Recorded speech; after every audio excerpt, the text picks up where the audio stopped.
त्र्यम्बकं यजामहे सुगन्धिं पुष्टिवर्धनम् उर्वारुकमिव बन्धनान् मृत्योर्मुक्षीमामृतात्। हर हर महादेव। आप सभी को महाशिवरात्रि की हार्दिक शुभकामनाएं।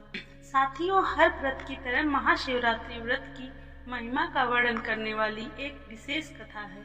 ऐसा माना जाता है कि मात्र इस कथा को पढ़ने, सुनने, कहने या सुनाने से महाशिवरात्रि व्रत का पूरा फल मिलता है। इसलिए साथियों, आप इस कथा को पूरी श्रद्धा भाव से पूरा सुनिए और भगवान भोलेनाथ की कृपा का पात्र बनिए। महाशिवरात्रि का पर्व सनातन धर्म में बहुत ही विशेष माना जाता है। तो साथियों, चलिए इस पावन पूर्ण फलदायी कथा का प्रारंभ करते हैं। बहुत समय पहले की बात है। चित्रभानु नाम का एक शिकारी था। वह अपने परिवार का पेट भरने के लिए शिकार करता था।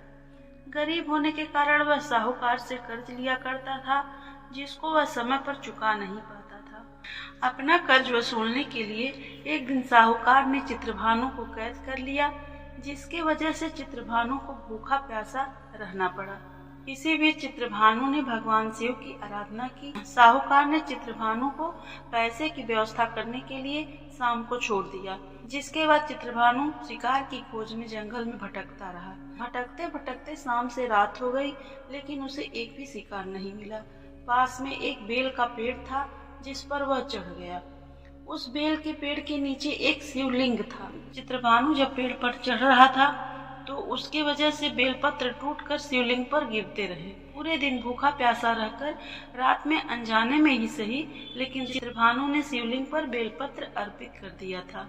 रात के समय तालाब के पास एक गर्भवती हिरणी आई। चित्रभानु उस गर्भवती हिरणी को मारने ही वाला था कि तभी गर्भवती हिरणी ने उससे कहा कि वह जल्द ही अपने बच्चे को जन्म देने वाली है।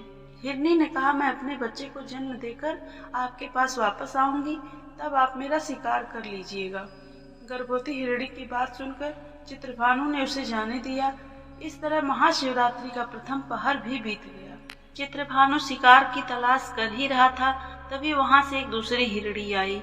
हिरणी को देखते ही चित्रभानु शिकार के लिए जैसे ही तैयार हुआ, तभी हिरणी ने उससे कहा कि वह अभी ऋतु से मुक्त होकर आई है और अपने पति की खोज कर रही है। हिरणी ने उससे वादा किया कि मैं अपने पति से मिलकर आपके पास वापस लौटूंगी। चित्रभानु ने उसे जाने दिया।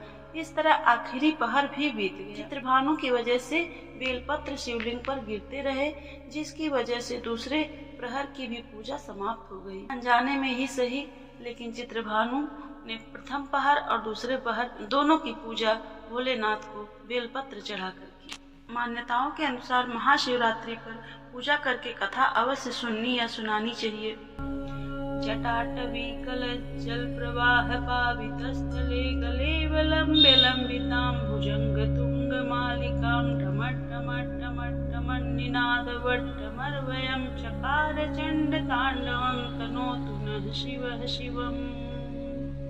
तो साथियों, चलिए कथा को आगे बढ़ाते हैं।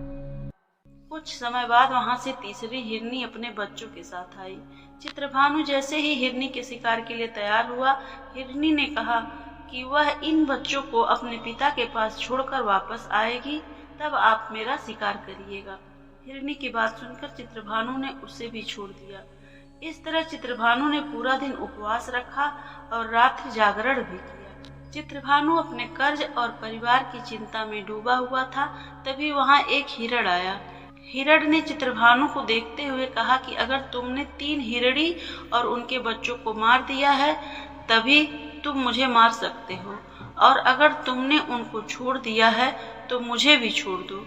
मैं अपने पूरे परिवार के साथ यहाँ वापस आ जाऊंगा। चित्रभानु ने हिरण को घटित घटना बताई। तब हिरण ने जवाब दिया कि वह 3 हिरणियां उसकी पत्नी थी। अगर तुमने मुझे मार दिया तो वह 3 हिरणी अपना वादा पूरा नहीं कर पाएंगी। हे शिकारी, मेरा विश्वास करो, मैं अपने पूरे परिवार के साथ यहाँ जल्दी वापस आऊंगा। उपवास, रात्रि जागरण तथा शिवलिंग पर बेलपत्र चढ़ने से शिकारी का हिंसक हृदय अब निर्मल हो गया था। उसमें भगवत शक्ति का वास हो गया था। उसके हाथ से धनुष का बाण छूट गया और उसने मृग को भी जाने दिया। थोड़ी ही देर बाद वह मृग सपरिवार शिकारी के समक्ष उपस्थित हो गया। हिरण और उसके परिवार को देखकर चित्रभानु बहुत खुश हुआ, किंतु जंगली पशुओं की ऐसी सत्यता, सात्विकता और सामूहिक प्रेम भावना देखकर शिकारी को अपने पर बहुत ग्लानि हुई। उसके नेत्रों से आंसुओं की झड़ी लग गई और उसने हिरण के पूरे परिवार को जीवन दान देने का वचन लिया। उस मृग परिवार को न मारकर शिकारी ने अपने कठोर हृदय को जीव हिंसा से सदा के लिए हटा दिया। देवलोक से समस्त देव समाज भी इस घटना को देख रहे थे। उसके ऐसा करने पर शंकर जी ने प्रसन्न होकर तत्काल उसे अपने दिव्य स्वरूप में दर्शन दिए और उसे सुख समृद्धि का वरदान देकर गुह नाम प्रदान किया। यही वह गुह था जिसके साथ भगवान श्री राम ने मित्रता की थी और चित्रभानु को मोक्ष की प्राप्ति हुई। मरने के बाद उसे शिवलोक में जगह मिली। भगवान भोलेनाथ की आराधना करने से सभी कष्ट दूर हो जाते हैं और भय पर विजय प्राप्त होता है। इस प्रकार महाशिवरात्रि पौराणिक व्रत कथा समाप्त हुई। बोलिए सभी ओम नमः पार्वती पते, हर हर महादेव।